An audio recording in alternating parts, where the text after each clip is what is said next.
इथे मस्त आमचा खेळ चालू होता। एका गाडीवर 4-5 गाड्या रचून आम्ही दाखवत होतो, मम्मा मी बघ किती छान करतोय, काहीतरी ऍक्टिव्हिटी नवीन नवीन काहीतरी शिकण्याचा प्रयत्न चालू असता आणि ते बघून मला फार आनंद होतो। काम आवरत नाही तोपर्यंत काजल आली, मैत्रीण येऊन बोलते की अगं त्याचं खेळून झालं असेल, तुझे कामं झाले असेल तर देवराजला घेऊन गॅदरिंगला जा।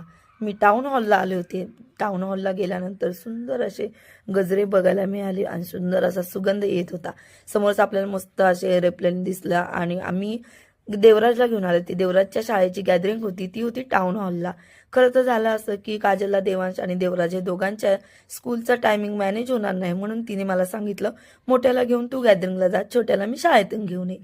मग तसंच काय मला ब्लॉग पण काढायला मिळेल आणि अगस्त्यलाही छान असे मन रमेल म्हणून मी त्याला बघा ना कसलं मस्त तयाऱ्या केल्या। कोणी नऊवारी जशी डान्स आहे त्या प्रकारे सगळ्यांनी वेशभूषा केल्या होत्या। खूप सगळे तयार होऊन आले होते आणि नवनवीन वेशभूषाही बघायला मिळत होत्या। आणि टाउन हॉल आतमध्ये पण खूपच भारी आहे। मी गेल्या वर्षी आली होती, मला चान्स मिळाला होता। मैत्रिणीच्या मुलांच्या सोबत यायला का होईना मला चान्स मिळतो, तर मग या वर्षी पण अगस्त्यला घेऊन मी जात होते, तर मला फारच आनंद होत होता। आणि आता मी आले आहे फायनली यशवंतराव चव्हाण स्मृती सदनच्या तिथे। तर या मुली मस्त अशा साऊथ इंडियन लुक मध्ये आहे, खूप सुंदर तयारी केली आहे, गजरे वगैरे आणि फारच छान दिसत होते। फोटोग्राफर पण होते, छान अशी रांगोळी तिथे काढलेली होती।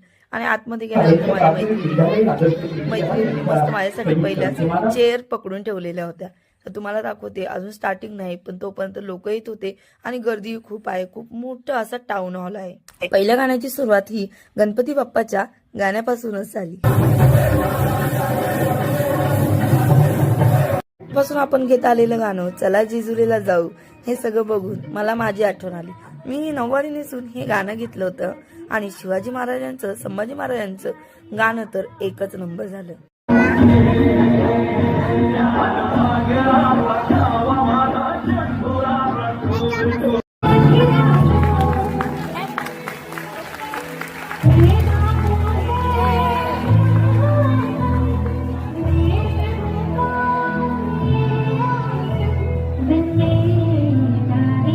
आणि मस्त असं थोडेफार आम्ही गाणे ऐकले आणि बाहेर आलो। बाहेर आल्यानंतर आर्मी मॅन दिसले।